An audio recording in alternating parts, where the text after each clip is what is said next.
everyone, welcome. This is, what is this, the 13th edition of If You Could Only Take One More Trip. Welcome. As you folks know, we've had Cara from Quark Expeditions on before. I've hosted a number of supplier partners, and a lot of you ladies have been on the calls previously. I'm recording this because there are a few people who couldn't attend today and are interested. So I will send them the link, and all of you folks as well, should you want to watch anything again. We had Cara on before. We covered a basic overview of Quark Expeditions as an expedition partner, and we focused on Greenland previously. And today, Cara was good enough to come back, and I'm welcoming her back to continue the Quark Expedition overview. Who it is that sails with Quark, and what sets Quark apart in terms of the expedition world. And we're also going to touch on Antarctica. Let me just add Laura here. And welcome, Cara. Great, thank you. Thank you so much for having me today, everyone. This is exciting. Now that we touched upon Greenland, a little bit of the Arctic, it's neat to now go to the bottom of the world. So it's, I love this series. It's so nice to dream during this time. So Sheila, we will be mentioning a wonderful group, that Lush Light Travel that Sheila is going to be having with the Crossing the Circle trip, but we'll definitely touch upon a lot of what Antarctica has to offer, exciting animals that you will see during this presentation. And for those of you who don't know me, I'm Cara Matthew. I've been with the company for almost 12 years now. I absolutely love polar travel and where we go and what we do. My first trip was in 2010 to the North Pole with Quark Expeditions, and I literally got polar fever ever since that expedition. So it's really a pleasure to be working with Sheila over the past few years for sure. And just a reminder that Quark Expeditions is polar travel only. So we do the Arctic and Antarctica.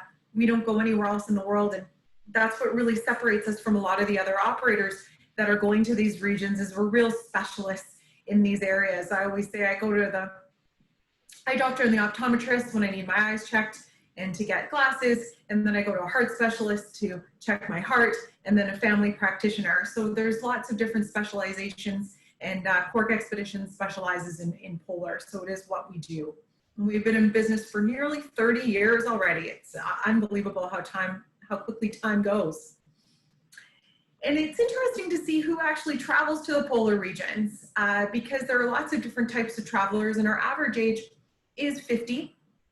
But there are some types of people that you might actually see yourself in one of these types of travelers, or maybe even all four. Because we do have that checklister that comes with us to the polar regions who wants to maybe check off Antarctica as their 7th continent off their list, or maybe they want to see a penguin, or maybe you actually are, love the educational components and are a learner.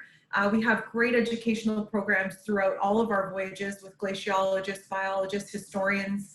It really adds to the trip. And so if you're a learner, a Quark Expeditions voyage is definitely for you. And also the escapists wanting to get away from it all and unplug. Even though a lot of our ships do have Wi-Fi, being in these remote areas of the planet, sometimes nice to just get in the heart of nature and really immerse in the natural surroundings of the polar regions. And then of course that adventurer who we all know well, because I honestly believe even just being on the ship itself in these really remote locations of the planet is an adventurous spirit, that's for sure. So today we'll talk about Antarctica, the bottom of the world. And there are quite a few ways to get to Antarctica with a fly cruise program where you cross the Drake Passage, the body of water between South America and Antarctica, one of the roughest bodies of water in the world. But it does make for a great crossing. A lot of people want that badge of honor of crossing the Drake Passage. It typically takes a day and a half to 2 days in each direction to sail. I, for one, had the Drake Lake on one crossing, and it was quite calm. And I was out on deck seeing my first iceberg and seeing my first penguin and that sort of thing. But then we do have a fly cruise program that Sheila knows well, where if you are short on time, but do want to get to Antarctica, or maybe you get severe seasickness, there is the Fly Cruise program. So we have trips as little as 8 to 11 days where you're flying over the Drake Passage on a jet and meeting the ship in Antarctica. So all of our trips are on small expedition ships, and that's really what sets us apart from a lot of traditional cruising, is that we are on small ships, but we're getting off the ship as much as possible throughout the trip. So the focus really is on these destinations. So rather than an 8-day or 11-day trip, we have trips that also include those outlining islands, the South Shetlands, Falklands, and South Georgia. So we'll talk a little bit about the sub-Antarctic regions of Antarctica as well. I always like maps. I'm a map person. So where is Antarctica? I did not realize it is not only the 5th largest continent at the bottom of the world, but it's 14 million square kilometers. I like little factoids too. So it is actually twice the size of Australia, just to kind of put it in perspective.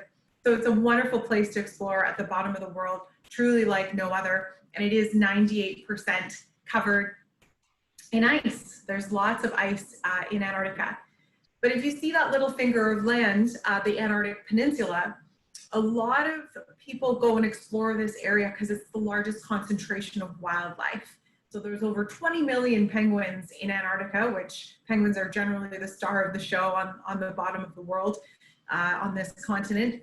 But a lot of people explore this area because of the abundance of wildlife in the peninsula. So a lot of the wildlife is in that little finger of land close to South America.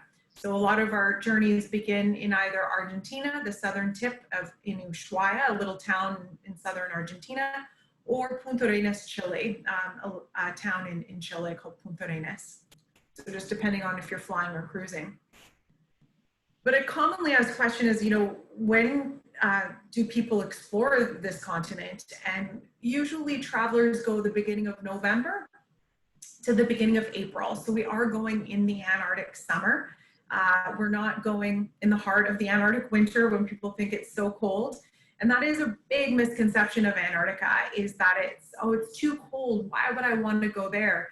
But it averages -5 degrees Celsius to +5 degrees Celsius. So when I was there in February, for instance, I had my parka tied around my waist for a couple of long, really lovely walks because the sun was shining and there was no wind. So it was quite warm on some of the days because we are going in the heart of their summer. So it's not as cold as people think it is. And those lovely yellow parkas, every passenger gets one on our trip. So I still use mine for my Toronto winters when I'm shoveling the sidewalk or what have you. They're a great parka with a liner in it. So there were afternoons where I was out on deck on board enjoying the views, just even with my liner on. So we do go in the Antarctic summer. But not only is it the 7th continent and it's on people's bucket list, that checklisters list, but it's a strong desire for wildlife. If you've been maybe on an African safari before, or even gone to the west coast of British Columbia to try and see more whales or bears, Antarctica is a wonderful place to see an abundance of wildlife. And then also to just seek new experiences. The bottom of the world is truly like no other place on the planet. It's very unique, even if you've seen different mountain ranges around the world. There's such a mystery to Antarctica and a beauty in the silence that you'll experience when you are in Antarctica. So these are all reasons why people do go there. But most people explore the Antarctic Peninsula. So even though that Quark expeditions, we did do a full circumnavigation with passengers, fully circumnavigating the continent, the most popular destination is this Antarctic Peninsula. And now crossing the Drake Passage is an incredible feat in itself. And it was really interesting because where the oceans meet is the Antarctic convergence. So there's so many oceans converging here with the Pacific Ocean and the Atlantic and the Southern Oceans. And so when we were crossing the Drake Passage, wine and beer is included with dinner. So I was having a glass of Malbec and my server went to top it up but had a bottle of Cabernet Sauvignon. And I said, no, I don't want a convergence in my glass of red wine, converging the wines together. I just said the convergence is left for the Drake Passage with the Antarctic convergence. So that is why it tends to be a little bit rougher of a body of water, is because the convergence of all of these oceans really does create different currents. And so that can create a bit of a rough crossing. So we do call it the Drake Lake or the Drake Shake, we also call it. So depending on the crossing. And any time of year, it can be rough. A December crossing can be calm, but that same afternoon or the next morning, it can be rough. So Sheila's really well versed in even maybe getting a patch for seasickness that tends to go behind the ear. But honestly, it's a wonderful excursion if you decide to cross the Drake by sailing. Lots of opportunities to see wildlife too on the crossing. Cara, we have a question. I think you were talking about convergence. Nora was asking about circumnavigation, but you don't actually go all the way around Antarctica, do you? Not anymore. We haven't offered that itinerary in quite a few years. We did do that on our Captain Klebnikov ship, a ship that can break through quite a lot of ice. So we did do that journey, and it is quite a long one. It's almost 60 days. So it was quite a long, epic journey, and we did leave from Tasmania. And so that was a closer way to get to the far eastern side of Antarctica. And so there were, weather does come into play. A lot of days where you're on the ship and you actually can't get off due to weather. So we haven't done that itinerary in quite a while. Not to say that we won't do it in the future. So great question. So currently our longest itinerary is 23 days. That doesn't cross to fully circumnavigate the continent. Yeah, great question. So other highlights are the penguins, so many species. There's 17 species of penguins around the world, but it's neat seeing some of the species on the peninsula that differ from other penguins. Like this is the little chin strap penguin that they look like they have little hats, which is so cute. But icebergs I'll talk about too, and seals, incredible seals in Antarctica, whether it's the crab-eater seal or the leopard seal. So there's an abundance of wildlife, but the icebergs of every imaginable size I'll talk about as well. But a commonly asked question is, what can I see and do in Antarctica? Because when I phoned my mom to say, hey mom, did you want to come to Antarctica with me? I'm going to go to Antarctica. And her response was, why would anyone want to go there? Or what can I see and do? And so I just said, you know what, mom, I understand, that's fine. So she hung up the phone, but she was playing cards with her 3 sisters. And so my mom just said, Cara just asked me if I would go to Antarctica with her. Like, that is just crazy. And my mom's oldest sister, my Aunt Lucy, said, well, I would want to go. And my mom's like, really? We'll call her back. So I ended up going to Antarctica with my 66-year-old aunt, who wanted to explore the bottom of the world. So my Aunt Lucy and I had quite the marvelous adventure. And one of our favorite moments together was seeing the penguins in abundance in Antarctica. My Aunt Lucy is a photographer, so she loved taking pictures, where I'm not so much a photographer. I have my cell phone or what have you, or my own little point and shoot camera. But there were moments where her and I would just sit on a rock and we saw all of the penguins coming in and out of the shore, and we just loved those moments. And you can really find a spot to yourself, which is the beauty in small expedition cruising. Having small ships really enables you to be able to get off the ship at the same time, and still having your little area on shore to have moments to yourself, and then also have walks and things like that with our expedition team members and our specialists. And so really we aim for a couple of landings a day, at least once in the morning and then once in the afternoon. Sometimes it's actually an excursion and we don't actually end up on the landing, but we're in the little zodiacs. For instance, one morning we were supposed to go on a landing, and we were in the little zodiac with about 8 of us. And we came upon 2 humpback whales. It was a mother and her calf. And so that particular morning, we didn't go on the landing because we were there for quite a couple of hours for sure. And one of the most remarkable experiences of my life, because the calf, it was so cute, was going underneath our little zodiac. And so you kind of look over one side of the boat, and our expedition leader is wonderful at coordinating people. So some people are sitting down, able to watch, while the other passengers are standing up. Because we're in such small groups of 8, maximum 10 in the Zodiacs, it really is kind of like an African safari experience, like when you're in a vehicle in an African safari. So it's just wonderful how our expedition team gets everyone off the ship. If you wish, you can absolutely stay on board. One afternoon, the afternoon after this particular outing, my aunt did stay on board. She wanted, happy hour, go through her photos. She had a cup of tea, some sandwiches, and then I went out and participated with a little long hiking group.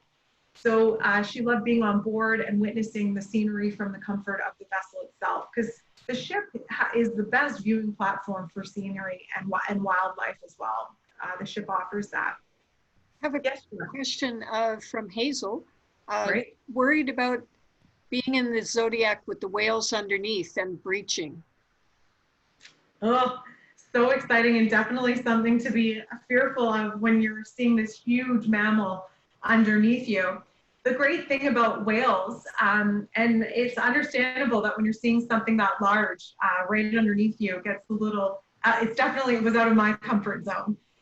But what's really neat is the whales are so self-aware. They are creatures of, I personally believe, very aware and kind, that really they're more curious than anything.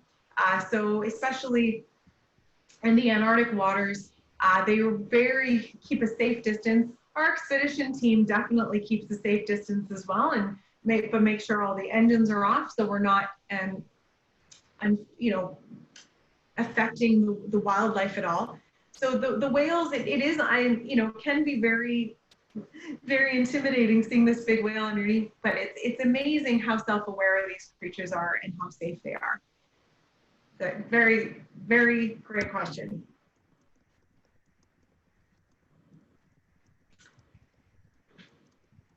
And I love the glaciers. It's neat that the glaciers they flow like very, very slow rivers. And in Antarctica, to know how beautiful and how large these glaciers are in Antarctica, it's just mind-blowing. It's so beautiful being the perspective of the Zodiacs. What's really neat too is we do have a new ship coming out next year, the Ultramarine, and that ship does have 2 helicopters, and the heli sightseeing are included to be able to see glaciers from above. I just never got sick of hearing and seeing glaciers, because there are moments where we can hear and catch that noise of a glacier breaking off and calving in Antarctica. It's a remarkable experience. But there's icebergs of every imaginable size, and no 2 icebergs are alike. I really enjoyed realizing that it is like a piece of art that I'll never see again the ice formations that I was seeing in Antarctica. And 10% of an iceberg of what people are seeing is above water. So the majority of the iceberg is actually under the water. So I love maneuvering around the ice. And also we have open bridge policies on all of our ships. And I really enjoyed seeing the captain maneuver around certain ice formations and icebergs when there are a lot in certain iceberg alleys and channels in Antarctica and the Arctic as well.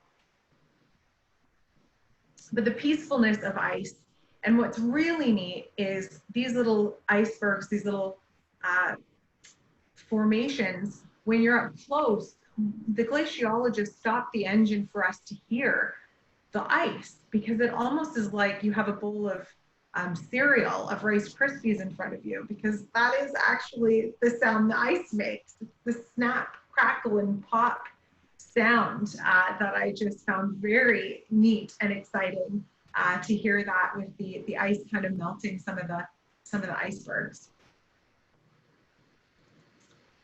So the Antarctic Peninsula, just again to show you a map to see where you can see some of this wildlife and these ice formations and mountain ranges.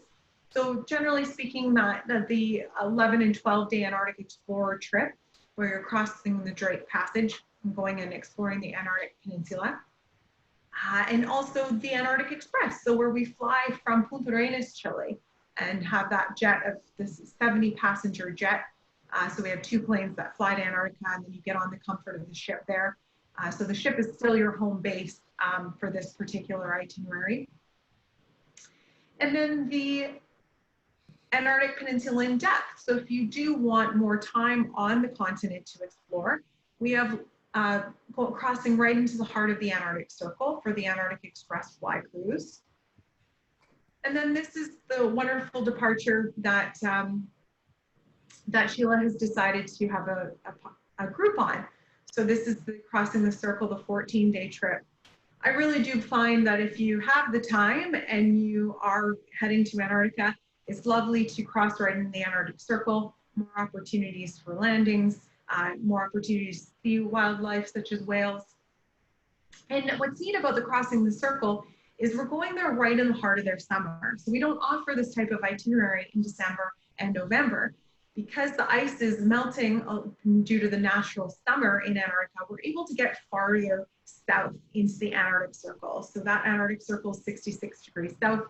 So maybe if you've crossed the Arctic Circle, maybe you've been to Alaska, it's neat to be able to cross into the Antarctic Circle as well, going into the heart of the Lunar Channel and even further south. So we offer this itinerary in January and February going to March. So now that we've talked a little bit about the actual continent itself, there are beautiful areas of the subantarctic region in Antarctica. So a lot of people that are focused on Antarctica don't really realize that there's some other wonderful places to explore on the way to Antarctica. So we do have Falkland and South Georgia opportunities too that I just wanted to explain because the magnitude of South Georgia and the wildlife is incredible. It's home to over 200,000 king penguins. So as I mentioned before, there are 17 penguin species in the world, and these king penguins are the second largest penguin species. And you can't see these in Antarctica. So South Georgia is really known as a Galapagos of the subantarctic region. So I'm not sure if you've been to the Galapagos, but if you have, definitely this is a wildlife haven like the Galapagos. And these king penguin chicks are these brown little guys that you see in the photos. So they are the juvenile king penguins. And so if you did spot them in the larger photo, there were even naturalists that originally thought that the juveniles and adults were 2 completely different species because they look so different from their parents. Whereas a lot of the other penguins, they're, you know, like the chin straps, you can kind of see that it's a chin strap or the Adelie. So it's kind of neat that this king penguin chick, they're the brown penguins that you see, and they're molting their feathers. So sometimes they're standing on their own and just want to be away from everything and everyone to molt their feathers. But the scenery in these regions is just, in my personal opinion, as spectacular as the wildlife. I love mountain ranges. I grew up in British Columbia. I love seeing the mountain ranges in these areas, not only Antarctica, but South Georgia. And so there are a lot of opportunities in Antarctica for some contemplative walks, or if you're into a little bit of longer hikes. But if you are an avid hiker, South Georgia is a wonderful opportunity to get off the ship and do some long hikes. We even try and do the last 6 kilometers of Shackleton's walk, which is an exciting thing to do too in South Georgia. So we do have 16 days where it's only South Georgia and Antarctica as well. But then the Falklands sometimes acts as a little hub for people on their way to South Georgia. But people who have visited the Falklands are so glad that they did. It does add quite a few days to the itinerary. So that's what to a lot of people, they don't go for 20 or 23 days. But it is a beautiful place to explore as well for the history, the scenery, and the wildlife. So I did want to mention the Falkland Islands too. So this is pictures Gypsy Cove, just outside of Stanley. We also do a pub crawl in the Falkland Islands, going to some British pubs which passengers find really fun. But the subantarctic regions are home to the rockhopper penguin. So this is a particular species that you also won't see in Antarctica. So it's a fun species to see there. The funky hairdo on that. The albatross. If you're a birder, this is generally on a lot of people's lists to see. The albatross is incredible. It's got the largest wingspan of any living bird on the planet. Now, with the crossing the Drake Passage, that infamous Drake Passage that I was talking about earlier, it's very possible. A lot of passengers can see the albatross from on deck. The expedition leader really encourages passengers to get out on deck during the crossing. So it is possible to see the albatross kind of soaring counterclockwise around the ship to catch the draft of the ship. So it is possible. But if you want a guarantee of seeing the albatross, the Falklands is where they're actually nesting. So there's the albatross with the chicks on nests, because they actually build their nests on land. But this is a remarkable bird. Like this particular black-browed albatross has a wingspan of 7.5 feet. So I mean, that's even larger. It's even taller than Michael Jordan. So picture a lot of Michael Jordans soaring around the skies. These are remarkable birds, and they feed on a lot of squid. They live really long, 60 to 70 years. What's wonderful too about Quark expeditions is our focus on sustainability. And we really partner with a lot of organizations, one of which is the Save the Albatross Foundation. And we support initiatives, for instance, a lot of albatross when they're diving and trying to fish for squid, they are getting caught in fish nets and things like that. So Save the Albatross Foundation has a lot of great initiatives to help the abundance of the albatross. So they were almost on the endangered species list, and I think their population is actually inclining, which is very exciting. So there are longer trips, 20 days to Falklands, South Georgia, and Antarctica, leaving from Ushuaia, Argentina. And then there's also the whole kit and caboodle, as I'd like to call it, the 23-day epic Antarctica voyage that not only does the Falklands and South Georgia, but goes and crosses into the Antarctic Circle. I think talking about Antarctica naturally brings one to think about Patagonia in the southern tip of South America. So whether or not you're already going to Antarctica on an Antarctic trip, it's nice to be able to get into Patagonia, spending the morning before you get on the ship in areas of Terra del Fuego National Park is great, or even having Sheila do a Terra del Paine National Park tour in Chile before or after your trip is wonderful as well. So Patagonia is just a beautiful place to explore, especially if you like some hiking. But it really does it's comprised of the southern section of the Andes Mountains. And there is some great wildlife like sea lions and seabirds and Magellanic penguins as well. So I did want to mention some great programs on the new ultramarine to explore Patagonia by ship if you're not doing it by land. So there are a new Patagonia trips, like an essential Patagonia trip that's 15 days out of Ushuaia and then ending in Punta Arenas, Chile. But then we do have a 13-day trip that is the Antarctic Explorer trip, but then on the way back to Ushuaia, we're stopping in areas like Cape Horn and Diego Ramirez. Now, my particular trip with Aunt Lucy, remember good old Aunt Lucy, we had an amazing time because we were able to actually round Cape Horn. Our expedition leader teamed up with our captain and they worked well together. It was a day that the wind was not as strong enough so we could actually round Cape Horn. We didn't land, but this is an opportunity because the weather does play a big role, but this is a great opportunity in March of 2022 to experience Cape Horn and Diego Ramirez with your Antarctic trip. So that's just something to mention as well. Expedition cruising is really focused on the on-ship experience with seeing wildlife and beautiful surroundings, but a huge focus is the off-ship experience, and really what separates Quark expeditions from the rest are abundance of adventure options. So as I mentioned before, our goal is to get off the ship at least twice a day, whether in landings or Zodiac cruising. Zodiac cruises are included, hiking opportunities are included, snowshoeing where there is an abundance of snow. Photography programs are included on all of our voyages. As I mentioned, I use my cell phone. It was neat that I was in a Zodiac with our photographer, that's part of our expedition team.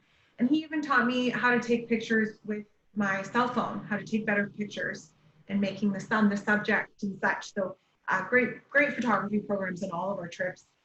And as well as that polar plunge. So some people might not want to do it, but then the spirit of the polar regions will take hold of you, and you might at the last minute want to participate in that. But if you don't, again, the ship is the best viewing platform for seeing wildlife and scenery. So I have just as much fun on the times where I watch and sit and see all the passengers participate in this. So there are additional adventure options, such as camping for one night on the continent, stand-up paddle boarding in Antarctica, kayaking, and paddling.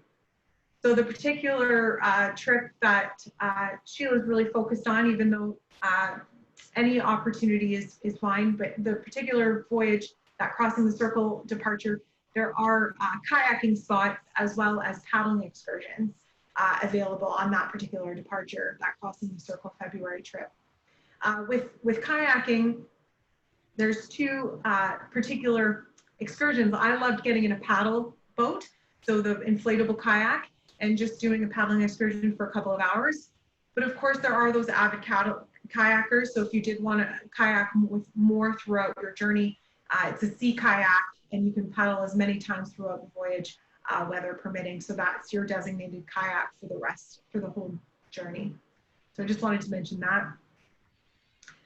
In Antarctica too, there's stand-up paddle boarding. 70% of our stand-up paddle boarders had never paddle boarded in anywhere before, and they chose Antarctica to do it. I think that is hilarious. One of our stand-up paddle guides, Artie, is from Canada, and he was explaining that to me. So it's kind of neat to have that experience in Antarctica. Talk about whales, and seeing whales from a Zodiac is one thing, but a stand-up paddleboard would be completely out of my comfort zone.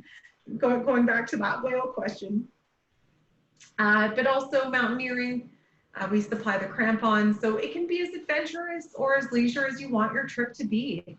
I loved being on a trip in Antarctica with a 99-year-old that got off the ship, loved contemplative landings, but also enjoyed climbing. So it really is for lots of different comfort levels and activity levels. When you think of expedition cruising, it's not just for really active travelers, it's for lots of different types of activity levels, which I love. We also have cross-country skiing. And then with our new ship, the Ultramarine, we do have the helicopter sightseeing tours included and a lot of other adventure options in Antarctica. But I can't say it enough, our expedition team is really what separates us from the rest. It's one of the reasons why I've been with this company for almost 12 years. They have such an adventurous spirit, and they're so knowledgeable and passionate about the polar regions. So we have the lowest ratio in the industry of expedition team members to passengers. It's generally one expedition team member to approximately 6 or 7 passengers. They also come and sit with everyone during dinners and lunches, which a lot of people love because they're saying stories about maybe when they lived in Greenland or when they lived in Antarctica. I have this one penguinologist, Jane, and this will be her first year where she's not actually going to find out with certain penguins. She's got little radioactivity, so she's kind of tracking the penguins. So she generally goes for the whole season of winter. So she's usually in Antarctica right now studying penguins. So it's incredible to hear stories like that when you're just sitting lunches and dinners, which I love. So it's hearing those of who would winter in Antarctica. So she had experienced quite a few winters in Antarctica, so I love hearing her stories. So it's people like that that you mingle with the expedition team. But our fleet's small expedition ships are really important in these areas because under 200 passengers is really what Quark Expedition focuses on. As soon as you get into ships that are 250 passengers, 300, 500 passengers, not everyone's getting off the ship at the same time. So we do have quite a few ships in our fleet, but I'll just touch upon the ones for Antarctica. This particular one, the Ocean Diamond, is known as our super yacht. She is one of the fastest ships in Antarctica. And this particular vessel, I did mark it as the Lush Life Travel Ship because this is the Crossing the Circle departure of Sheila's group. It's a wonderful vessel, 189 passengers, a small expedition vessel. I love the observation lounge on this particular ship. Solo cabins as well for solo travelers. A wonderful vessel with a polar library as well. Wonderful bar to meet people. I love being in the bar after a wonderful Zodiac excursion in the evening and just meeting other passengers and hearing their stories or maybe other travel stories that they have. So lots of places to discover on the Ocean Diamond. I really enjoy this ship. All of the meals are seated meals. In the morning too, I enjoyed having a couple of poached eggs or what have you, but lunches are great.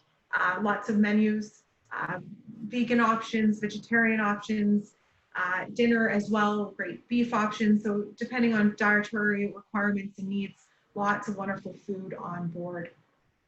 And beer and wine is included with dinner as well. And then this is our new ultramarine, 199 passengers, a wonderful purpose-built expedition ship. She is an unparalleled vessel, second to none in the industry. I'm really excited about her next year coming out. 4 disembarkation points, a great spa on board, so wonderful cabins. So just depending on your type of travel, we have a little something for everyone in terms of vessels. The World Explorer is another ship in our fleet, 176 passengers, all balcony, all suites. And I can't have a presentation without talking about the Ocean Adventure, another ship in our fleet, which is an expedition vessel of 132 passengers, a wonderful ship for the expeditions in the Antarctica and the Arctic. She also has a 1A ice rating. So all of these ships are fit for the polar regions and maneuvering around the ice, very safe vessels, small and nimble ships. So our onboard experience, whether it's meals or the library or snuggling in with a cup of tea after an excursion, there's so many things to do on board, even though we're really focused on the off-ship experience. We have daily briefings and recaps, which are fun right before dinner.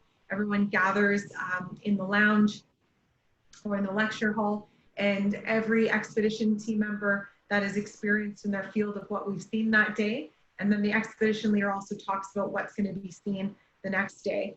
Because the expedition is truly an expedition. One morning we might have TBA on the itinerary because we might discover something new along the way. So an expedition, it's definitely truly an adventure every day, but the daily briefings are a great way to recap the day and find out what might come the next day. Onboard learning and education, not only the educational programs throughout the voyage, but I love being out on deck with our expedition team. Our marine biologist, when we were on deck, I loved seeing the whales, and then the marine biologist came around whispering to people, oh, those are fin whales, or oh, this is for a pod of 40 orca whales that we had seen before in Antarctica. So it's a really neat onboard learning with Quark expeditions. And also in Antarctica, just the wildlife and nature viewing from on board. I loved finding a spot on my own, maybe at the stern of the ship, to have moments by myself on the small expedition vessels. But then also, if there's something seen and we're inside, our expedition team members make a loudspeaker inside to encourage people to come out on deck. There was an opportunity in Antarctica where after dinner, we were all in the bar And the marine biologist came on the loudspeaker and said, whoever wants to go for a third excursion, grab your parkas, grab your boots. And there were 40 crab eater seals gathering krill at sunset. So some people decided to stay on board and view them from the comfort of the ship. And then some people decided to jump in the Zodiacs for a third excursion. And I really do believe it's not only where we travel to, but it's who we're traveling with. And in Antarctica, there's so many opportunities to connect with like-minded individuals on board, whether it's our expedition team or other travelers from around the world. Our food is incredible. I don't talk about it enough, as well as spas on board and gyms. And of course, the lounge in the bar to have a nightcap to end a wonderful day in Antarctica. We have huge sustainability initiatives. So Sheila can absolutely pass you along our sustainability report, which is a public report, because I do believe that sustainability matters, and in these regions that people travel to, I love when people come back and are even polar ambassadors. I really do believe that people come back changed. Sheila wanted me to mention our fantastic polar learning channel. So this is literally the tip of the iceberg of what I've covered with Antarctica. Just getting people excited about the wildlife and the scenery and a little bit about the history. But we do have our Polar Learning Channel, our PLC. So please go on quarkexpeditions.com and go on the Polar Learning Channel. There's information there about you'll get an example of what it is like for our expedition team members giving presentations throughout our trip, because there are ones on Shackleton, which is tomorrow, on the history of Shackleton, but there's one on birds in Antarctica, the penguins alone. So even though penguins are a bird species, there's one just on penguins alone. So lots of things to discover on the Polar Learning Channel, and Sheila can definitely send you the link for that. So I know there were a few questions throughout, which were fantastic. But there's so much to talk about, and I get excited about Antarctica and this mysterious bottom of the world, which is so beautiful. So thank you so much for your time today. And it's fun to dream of these areas. And if you do have Netflix, the Frozen Planet series is fun, either about 35 minutes each, and it goes through spring, winter, summer, and fall in both polar regions. So that's kind of fun to discover. Wow, that's good. I'll unmute it now, Cara, but I do have a question that someone typed in, Hazel, wondering, are the gyms and sauna extra? No, great question. They're included in the trip, the fitness center, and if the spa is available. The spa treatments are additional. So if a massage or what have you, the spa services are additional. Terrific. I'll just ask people to unmute if they have questions. Betty has a question. Go ahead, Betty. Yeah, I was interested in all the clothing because it looked like there were jackets on the beds. And I just wondered, like, it looked like the boots were provided. Yeah. Could you talk about the clothing? Yeah, great eye, Betty, because I love how you even noticed the boots. The parkas, those amazing yellow parkas are included. They're a gift from Quark Expeditions.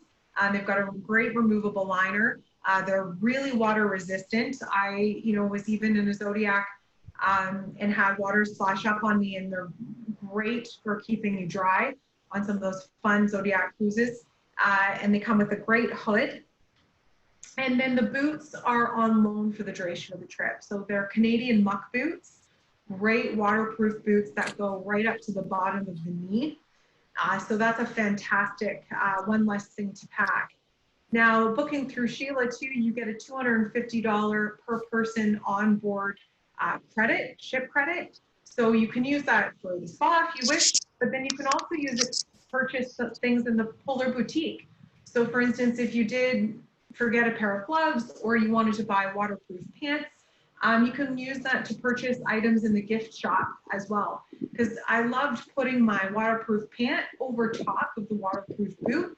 So when you're getting off on landings, you just swing your legs over the bow of the Zodiac, and our expedition team members are there helping people in and out of the Zodiacs. Everyone gets helped in and out.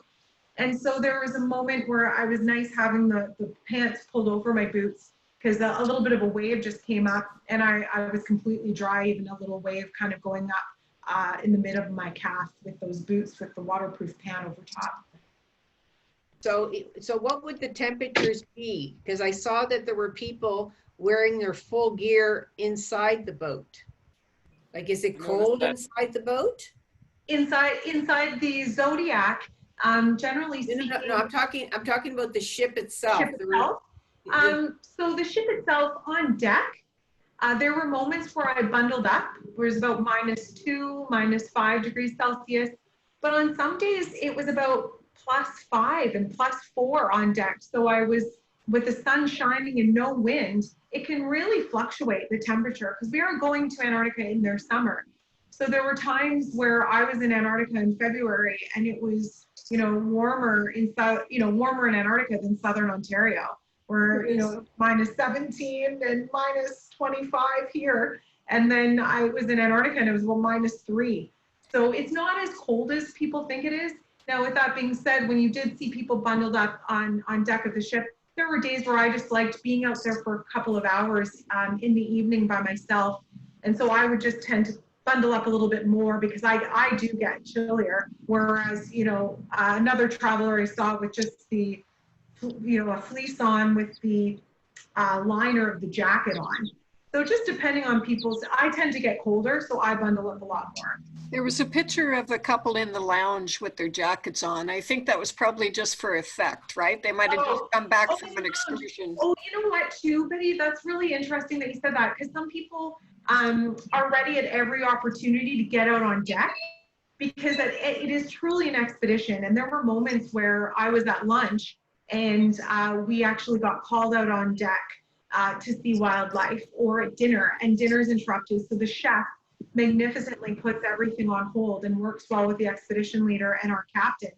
And so that's a really good point, Betty and Sheila, that you mentioned, because there are times where people want to be prepared at all costs. So they're ready to go in case of, port side, there are pot of whales, and literally that does happen. There's a penguin on an ice floe and it's a species that we haven't seen yet. I encourage you to come out on deck.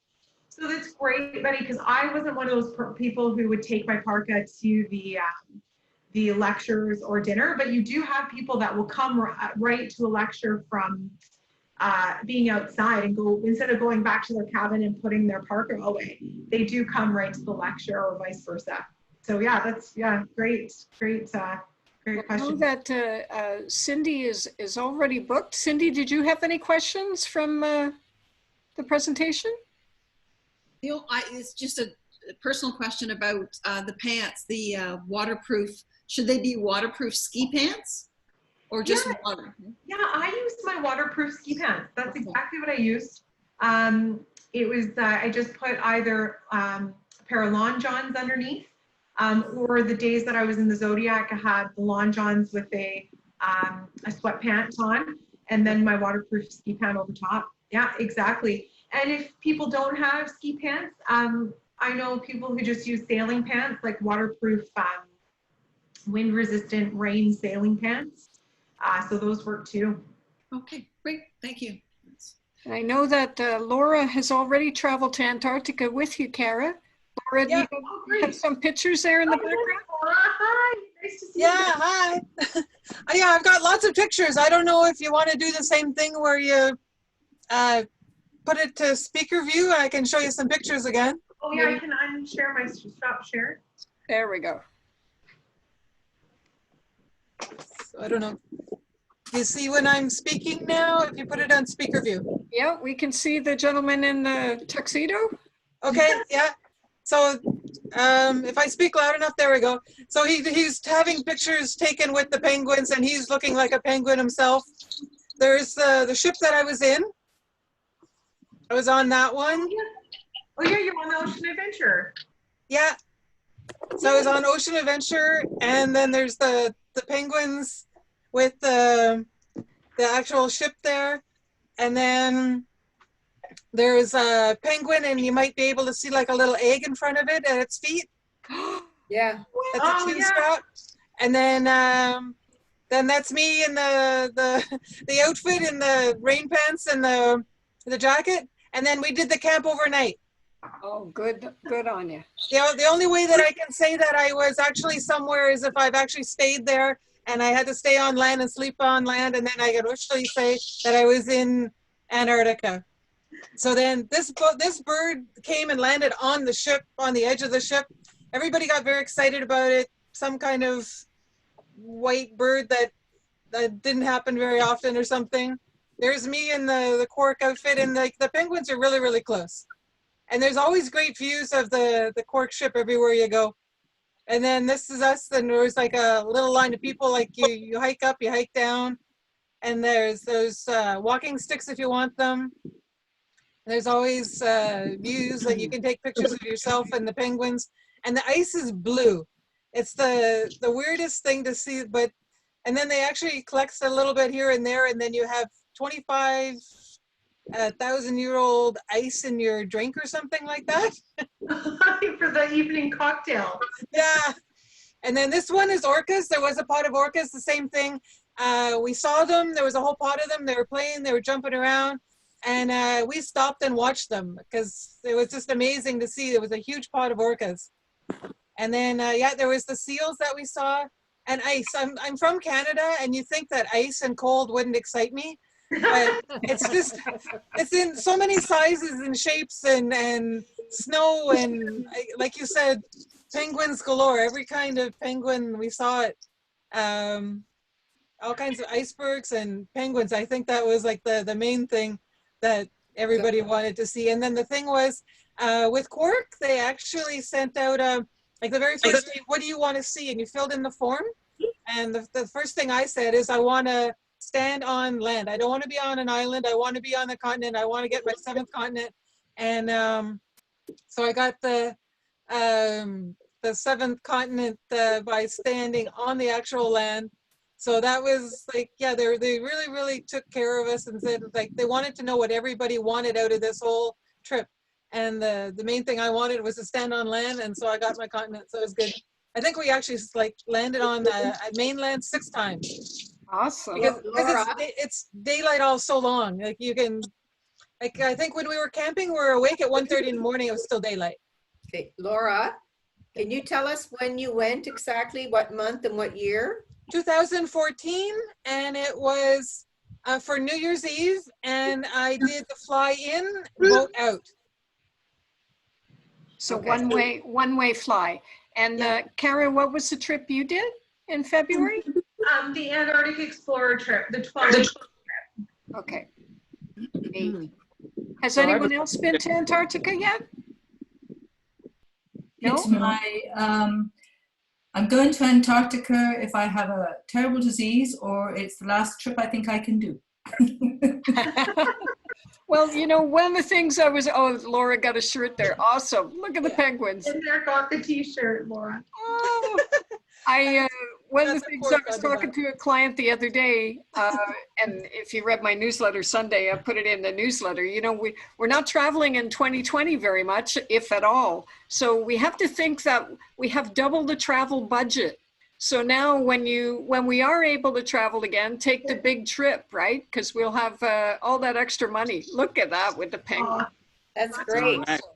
Nice. That's so cute. It makes me want to go watch that movie again. What was it, March of the Penguin? Did you guys see that? Yes. So the March of the Penguin, because, you know, I'm a teacher, and when I show it to the students, they all want to go see the penguins. They become addicted to penguins as soon as we show that movie. It's such an incredible, what grade do you teach, Betty? Well, I'm retired now, but I go back as a supply teacher. Okay. And sometimes the teachers provide me not with very much to do. So I always take March of the Penguins with me. It's such a great movie. Such Yeah. a great movie. Yeah, the grades usually like grades 1 to 6. They love it. Doesn't matter if they're in grade 6 or they're in grade 1. They both love it. Yeah. That's so great. We have Cara here. Oh, sorry, Hazel, go ahead. Oh, I was just going to ask, you're going in 2022, Sheila. Yes. There are trips running in 2021. Yes. I'm assuming. And are there, do you have to rely on your own travel insurance? Should there be, you know, these issues continue, or are there provisions within the Quark company? Cara, does You Quark know? have insurance? Certainly with Vision Direct Travel, the company I'm affiliated with, we work mostly with Manulife Insurance. Right, right. Coronavirus is a known event right now, so it is something that you know the situation is still developing in terms of what they cover and how they cover it, and that will continue to evolve. But Cara, do you guys do insurance? Yeah, great point. Especially with this upcoming Antarctic season, everything is a go, but as Sheila was saying, it's an ever-changing situation right now. And so through Sheila too, you can book TripMate insurance, or through Quark. So Sheila can always give you the information if you do select her, but you have TripMate insurance. They are covering currently with cancel for any reason. So the trip, I picked 2022 because I just have a lot of clients that are a little bit nervous to travel. So I figured the further out we can go, it would reduce some level of anxiety. Right. Plus, Antarctica is the one place without coronavirus. Yes. We still have to get there, of course. Right. But And I also think it takes so right long now, to book. It's kind of like when it took me about 7 years to go to Africa even. I think some of these bigger wildlife destinations, really out of the box trips, I think it sometimes, I think Sheila, booking something farther on advance is kind of nice to kind of dream ahead. But Cindy too, how long were you thinking about going to Antarctica? Because it's so exciting. I'm super excited for your trip.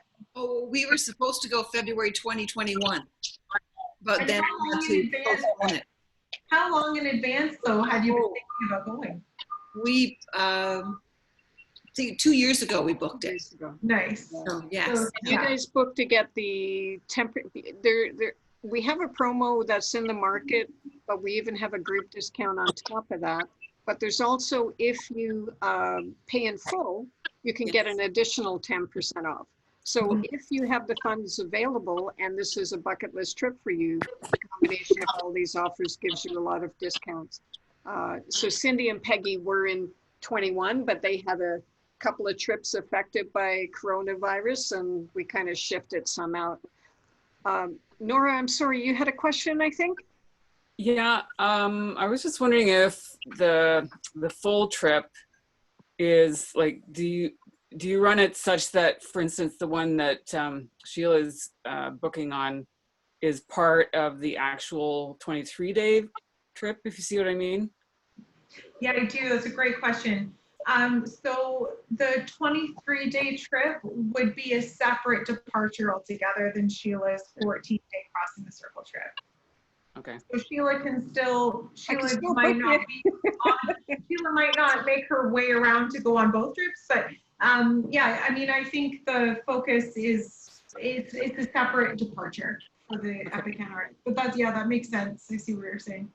Yeah. Mm-hmm. But Cindy, you were, it was about 2 years ago, Yeah. 3 years ago that we first started talking about Antarctica with you, right? That's right. Yeah. So it's one of these trips that people tend to dream about for a long time and have done some other trips. And then it's like crossing off the seventh continent, right? It is one of those ultimate trips. But I do know I've spoken to a lot of clients who were putting it off and putting it off. And there's nothing like the world standing still as it is right now to make you realize, okay, when I do travel again, I'm really going to take one of the trips that I've dreamt about for so long.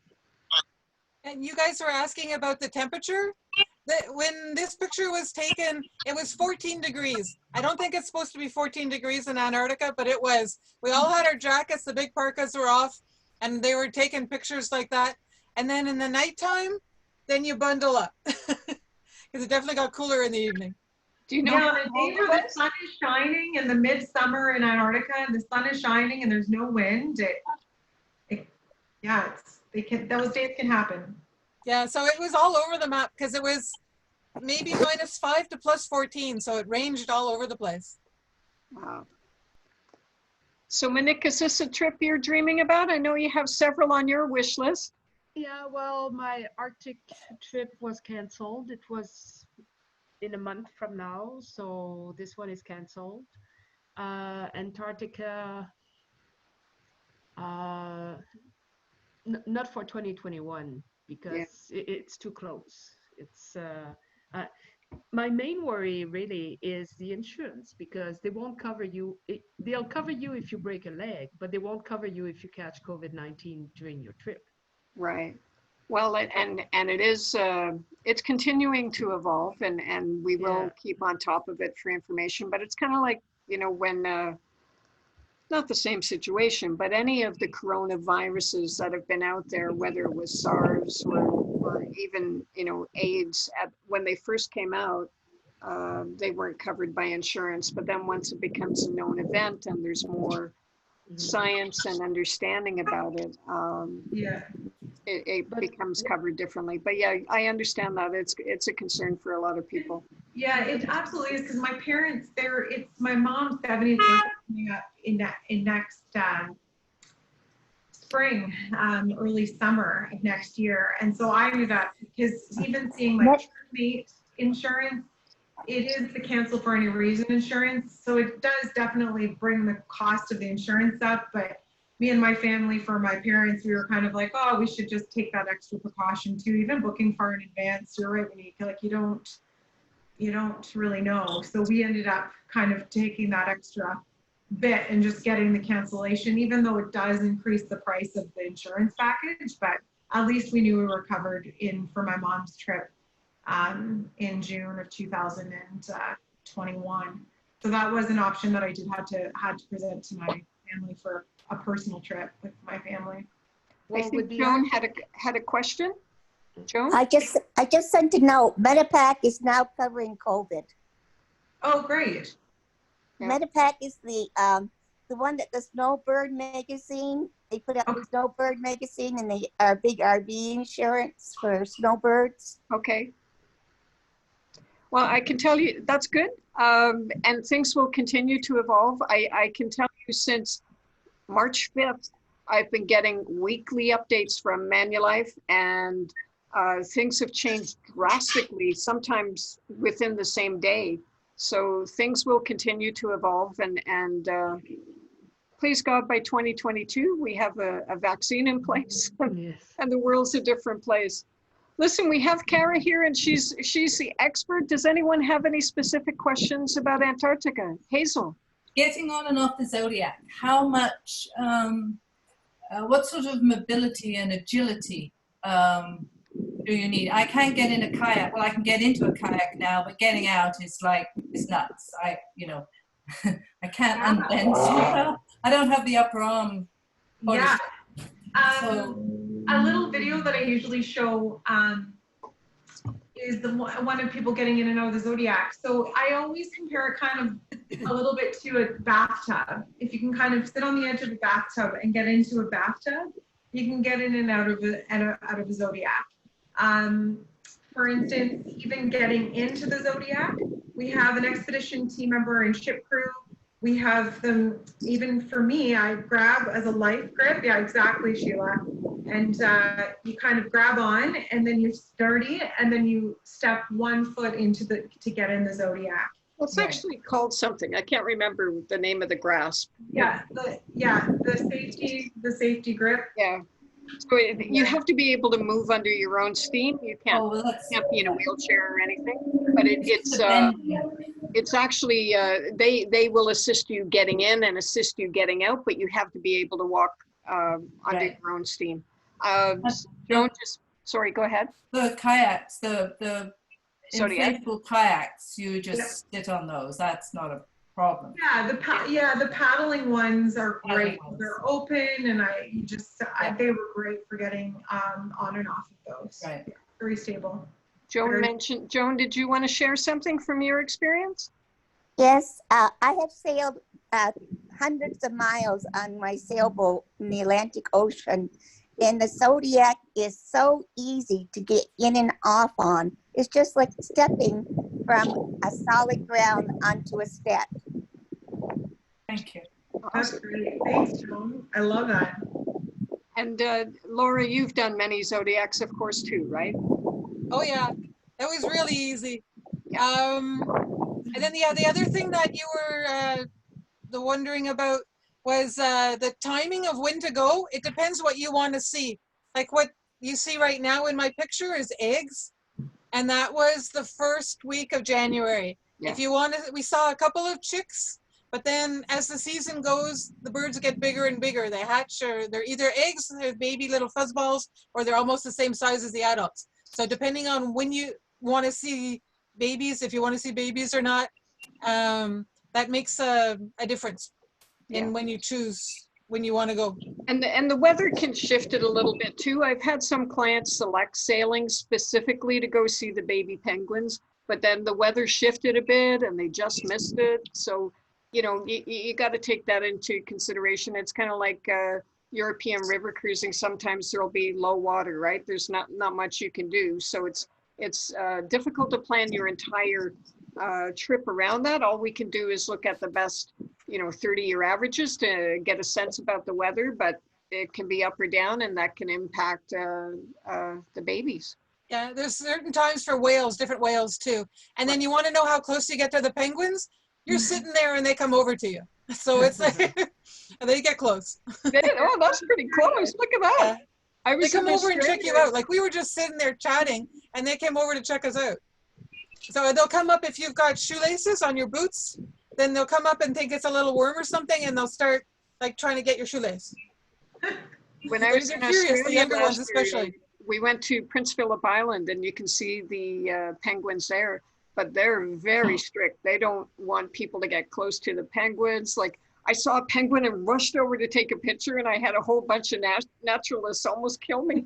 Oh no, you're not. We weren't allowed to move to them, but they came to us. It wasn't like we weren't trying to get towards them. We were just sitting there. And so as long as you just sit still, let them do whatever they want to do. And then eventually they'll get bored of your shoelaces and walk away.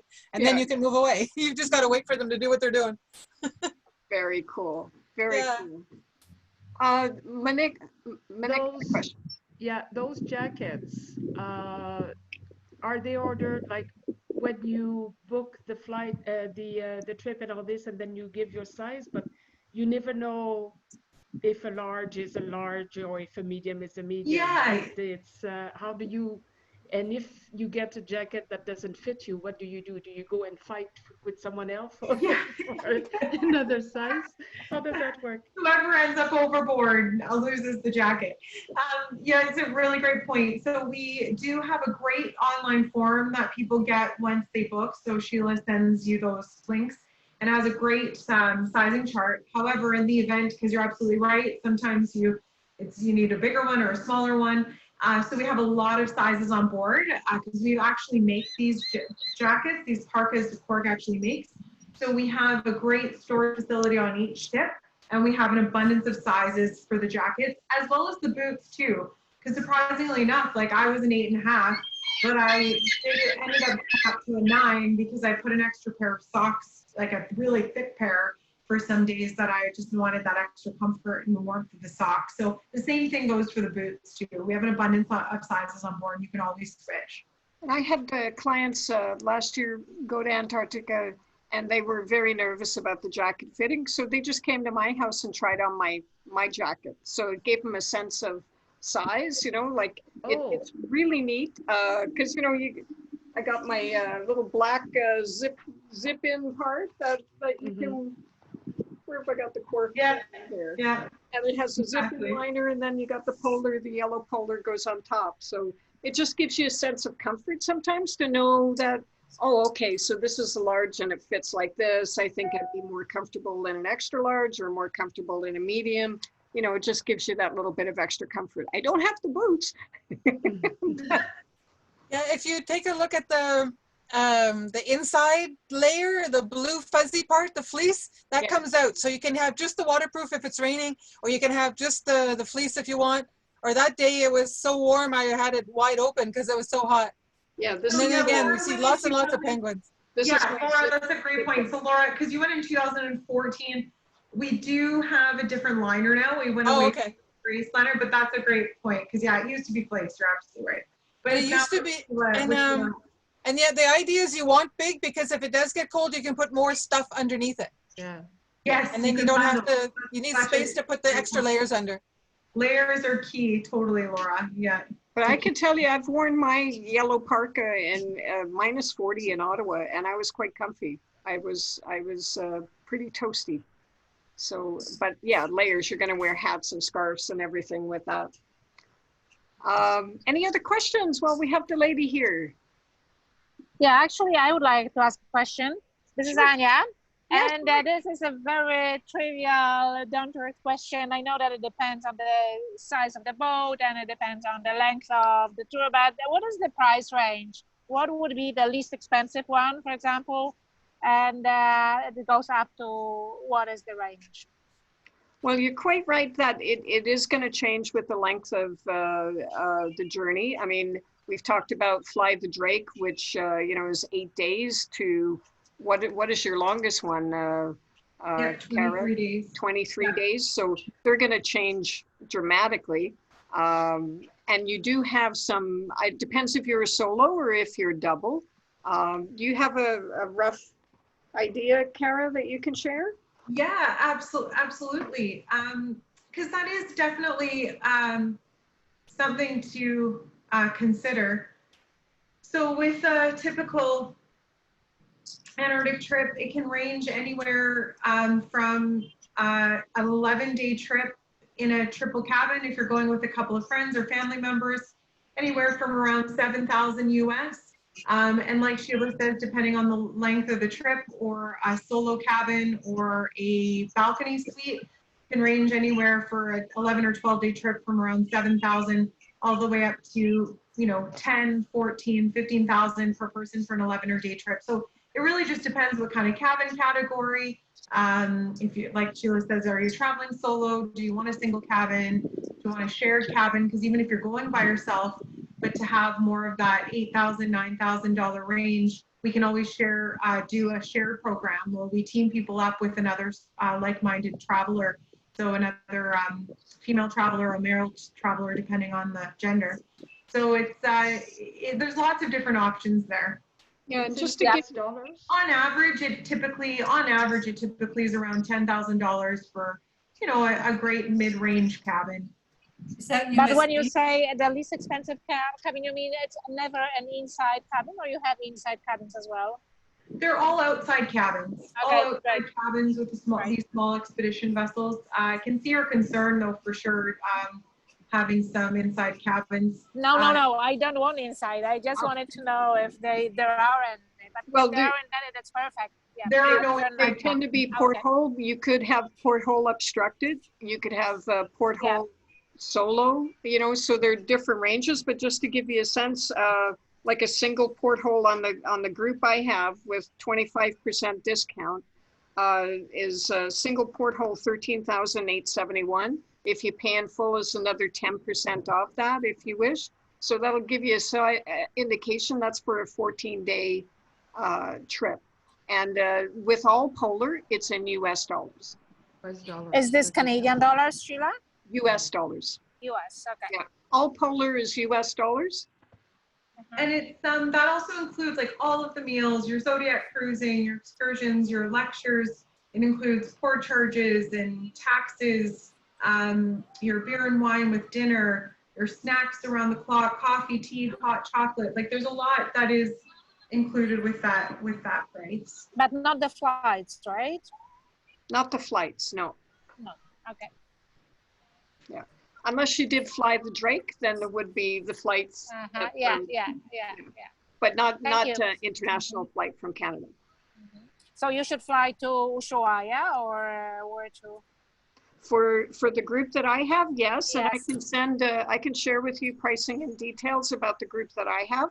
If you're interested in, I think you talked about one that was from Chile, though not Argentina. Exactly, yeah, that fly cruise program that Laura did, it is from Punta Arenas, Chile. So the fly cruise, Okay. where you fly the Drake passage, landing in Antarctica and getting on the ship, those are from Punta Arenas. The majority of the trips are from Ushuaia, Argentina.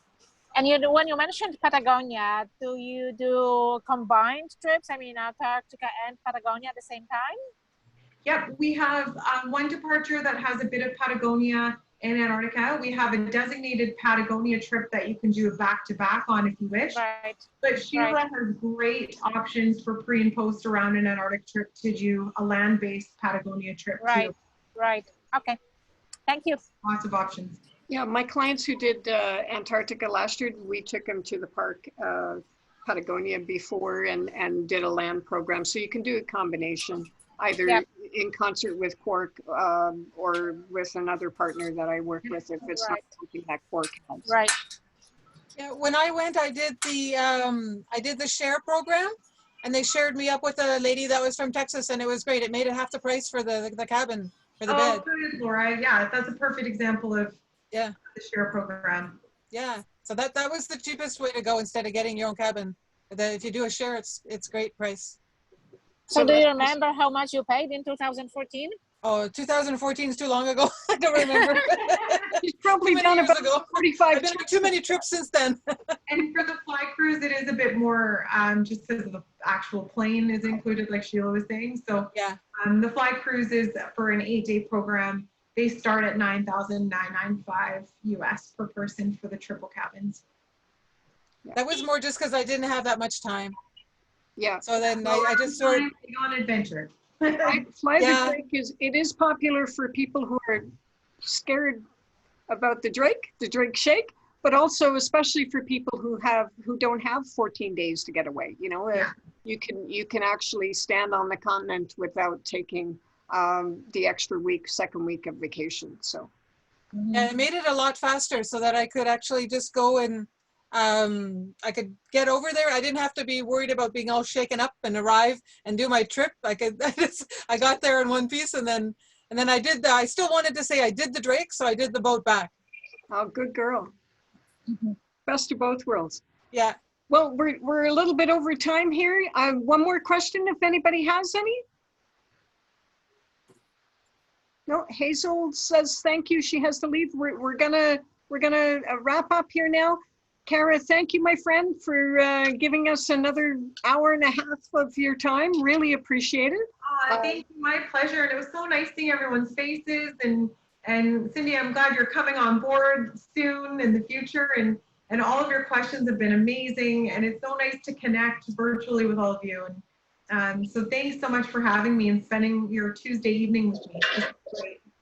Thank you very much. Thank you, everyone, for joining. I will have the link if you're interested, and I will share that afterwards, as well as details about the group. Oh, the other thing that you can do is you can go, I don't know if you can now, but you could go right up up with the captain. Oh, yes. Yeah. Yeah. An open bridge. Yeah. Yeah. Yeah, that's something that's really neat about expedition cruising for those who haven't done it before.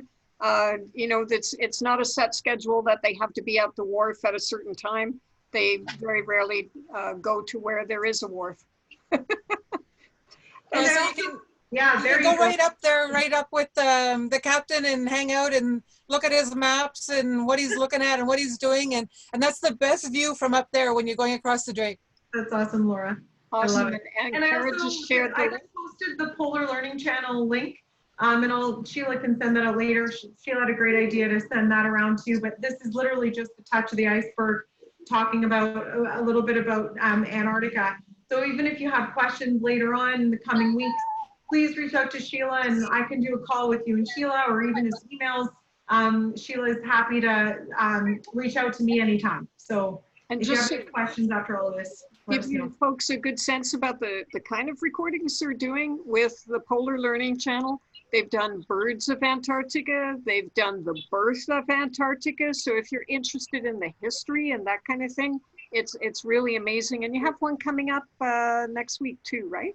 Yep, we have one tomorrow on Chasing Shackleton, Chasing Polar Dreams. So Tim Jarvis, one of our historians, will be leading that one. So you also get a sense of what an actual lecture and educational program is like on board as well, which is fun. So you can always grab a cup of tea and curl up, or a cup of coffee or a glass of wine, and feel like you're actually on the ship in the lounge listening to our expedition team members. So tomorrow I learned a lot, not just about penguins and icebergs, but everything.